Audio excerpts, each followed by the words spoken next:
Assalamualaikum warahmatullahi wabarakatuh. Pada pembelajaran kali ini, kita akan belajar terkait dengan mekanisme kerja dari antibiotik. Setelah sebelumnya kita mempelajari kemoterapeutika, di mana antibiotik merupakan bagian dari kemoterapeutik, maka pada kesempatan kali ini kita akan mempelajari terkait mekanisme kerja antibiotik tersebut. Yang pertama yaitu terkait dengan antibiotik penisilin, di mana penisilin ini pertama kali ditemukan pada tahun 1929 dari jamur Penicillium notatum.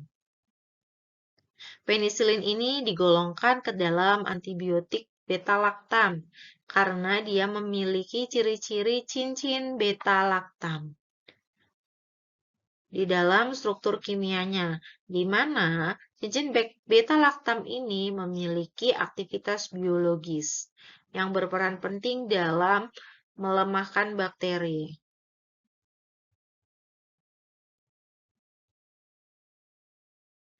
Mekanisme kerja dari penisilin yaitu bisa menghambat sintesis dinding sel bakteri, yaitu dengan menghambat kerja protein pengikat penisilin yang berfungsi mengkatalisis reaksi transpeptidase dalam proses pembentukan dinding sel bakteri. Sehingga apabila tidak terbentuk dinding sel, maka akan menyebabkan bakteri menjadi mati. Dinding sel ini merupakan lapisan terluar yang kaku dari sel bakteri. Lapisan ini menutupi seluruh membran sitoplasma. Fungsi dari dinding sel adalah mempertahankan bentuk sel dan mencegah karena perbedaan tekanan osmotik yang tinggi antara cairan di dalam sel dan cairan di luar sel. Antibiotik golongan dari penisilin bersifat bakterisid atau membunuh bakteri hanya apabila sel-sel bakteri tumbuh dengan aktif dan mensintesis dinding sel. Dalam dunia klinis, antibiotik penisilin ini dibagi menjadi beberapa. Yang pertama yaitu terkait benzil penisilin atau penisilin G. Itu merupakan penisilin dengan spektrum yang sempit dan bekerja pada bakteri gram positif. Biasanya digunakan pada pasien-pasien yang mengalami radang paru, radang otak, profilaksis sifilis, kemudian endokarditis, dan gonore. Kemudian ada cloxacillin, merupakan antibiotik yang tahan asam dan enzim beta-laktamase, digunakan untuk penyakit radang paru, radang otak, profilaksis penyakit sifilis, endokarditis, dan gonore. Untuk ampicillin, kemudian ini merupakan antibiotik golongan beta-laktam dengan spektrum kerja yang luas, bisa digunakan pada bakteri gram positif maupun gram negatif. Bisa digunakan pada pasien yang mengalami infeksi saluran napas, infeksi saluran cerna, saluran kemih, kulit, gonore, dan infeksi pada bagian lunak seperti otot. Yang berikutnya yaitu amoxicillin. Ini aktivitasnya mirip dengan ampicillin, akan tetapi absorpsi secara oral lebih besar daripada ampicillin. Golongan antibiotik yang berikutnya adalah cefalosporin. Cefalosporin ini juga merupakan antibiotik beta-laktam dengan struktur khasiat dan sifat yang mirip dengan penisilin. Akan tetapi, cefalosporin ini dihasilkan oleh Cephalosporium acremonium. Mekanisme kerja dari cefalosporin ini, dia memiliki spektrum yang lebih luas dan memiliki aktivitas bakterisid atau membunuh bakteri pada fase pertumbuhan bakteri. Jika sebelumnya ampicillin merupakan bakterisid pada pembentukan dinding sel bakteri, untuk cefalosporin dia ada pada fase pertumbuhan bakteri, yaitu dengan menghambat sintesis dinding sel bakteri. Cefalosporin ini terbagi menjadi 3 generasi. Generasi yang pertama itu aktif terhadap kokus positif, tidak tahan terhadap beta-laktamase. Contohnya cefalotin, cefazolin, cefradin, cefalexin, dan cefadroxil. Adapun cefalosporin generasi kedua ini lebih aktif terhadap gram negatif termasuk H. influenza, Proteus, Klebsiella, gonokoki, dan kuman yang resisten terhadap amoksisilin. Generasi kedua ini lebih tahan terhadap beta-laksamase ketimbang generasi yang pertama.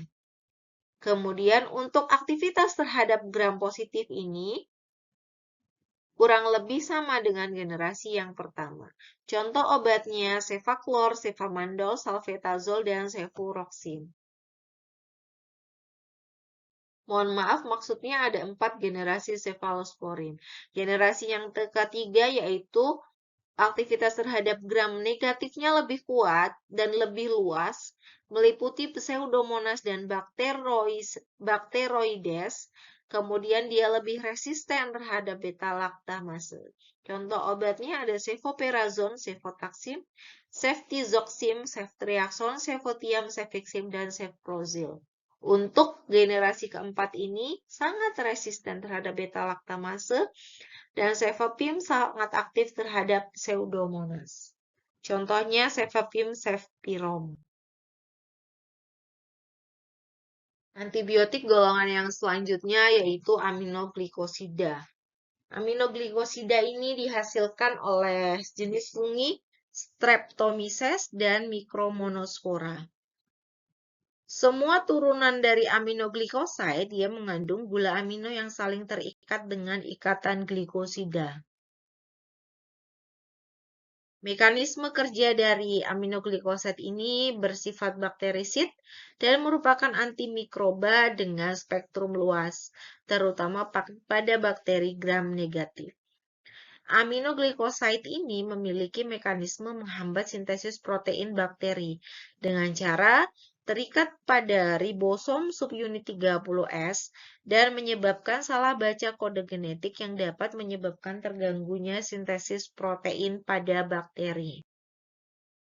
Aminoglikosida ini digolongkan menjadi yang pertama mengandung satu molekul gula amino, contohnya streptomycin.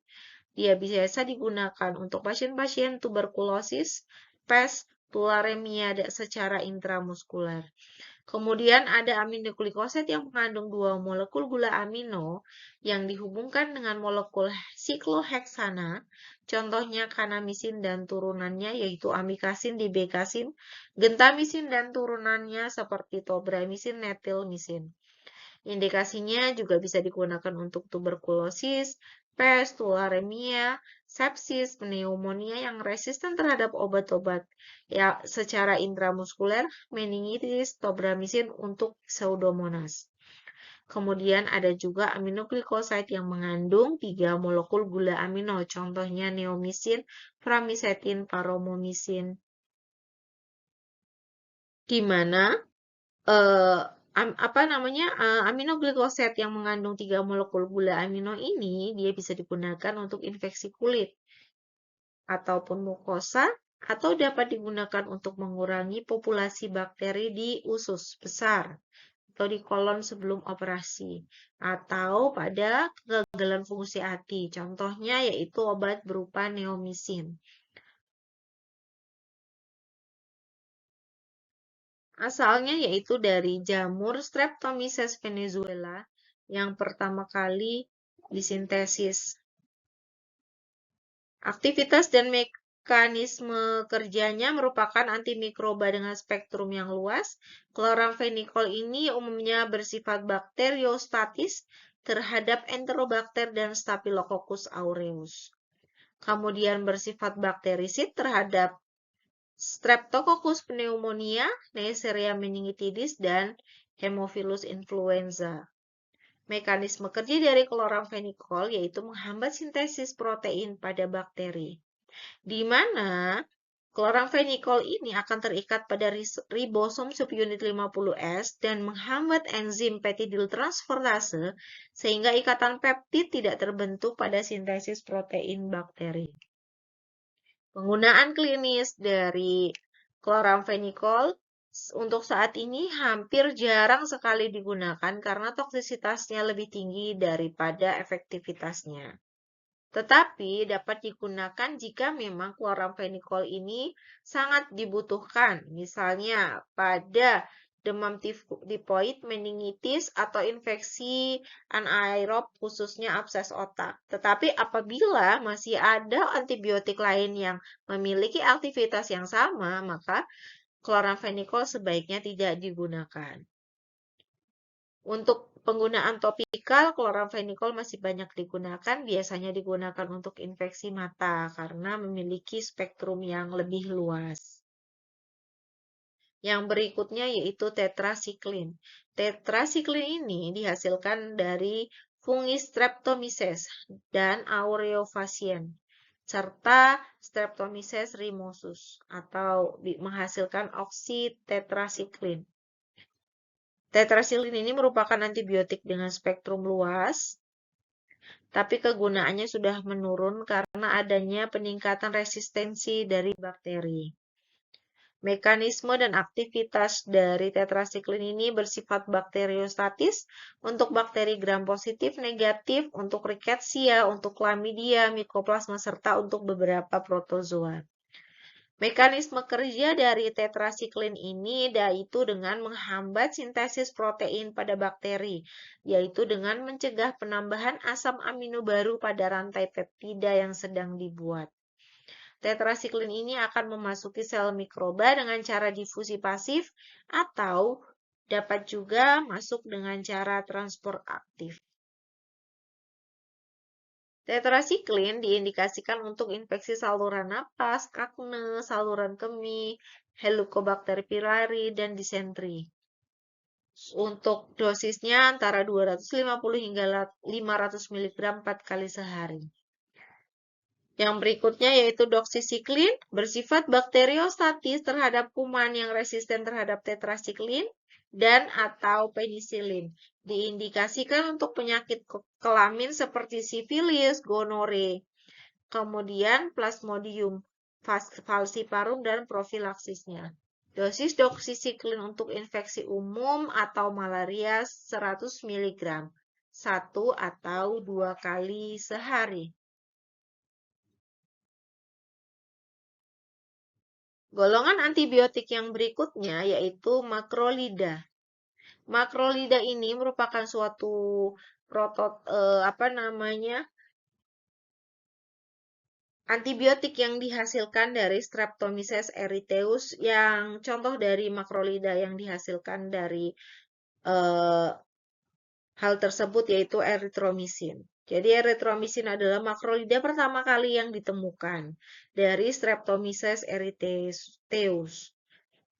Makrolida ini memiliki spektrum yang mirip dengan penisilin dan akibatnya adalah obat ini atau golongan makrolida ini digunakan sebagai alternatif pada pasien yang alergi terhadap penisilin.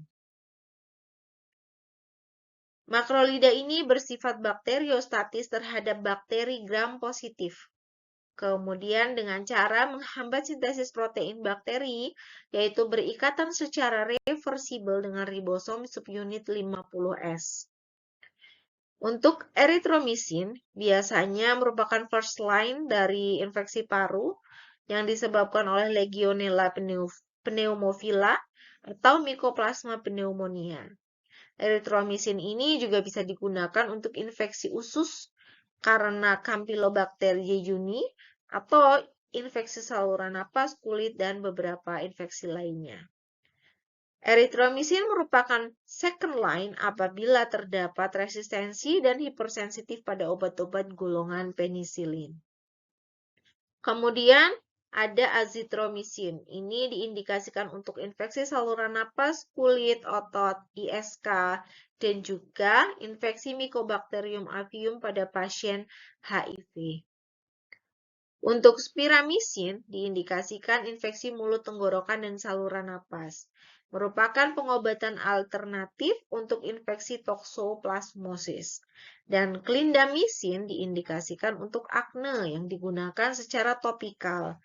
Bisa digunakan juga untuk infeksi anaerob berat, luka tusuk pada abdomen dan usus, infeksi saluran genital wanita, dan pneumonia karena aspirasi. Demikianlah untuk materi terkait dengan mekanisme antibiotik. Pada berikut adalah tugasnya, yaitu terkait dengan pembuatan makalah mengenai pola kuman dan resistensi antibiotik di Indonesia, serta penyebab kejadian resistensi tersebut. Untuk efek samping secara spesifik dari masing-masing golongan obat antibiotik juga dituliskan. Kedua poin di atas ditulis dalam Microsoft Word dalam satu file dan dikumpulkan dalam Google Classroom paling lambat Kamis 13 Februari 2025 pukul 23.59 waktu Indonesia Barat. Saya akhiri pertemuan kali ini. Terima kasih. Wassalamualaikum warahmatullahi wabarakatuh.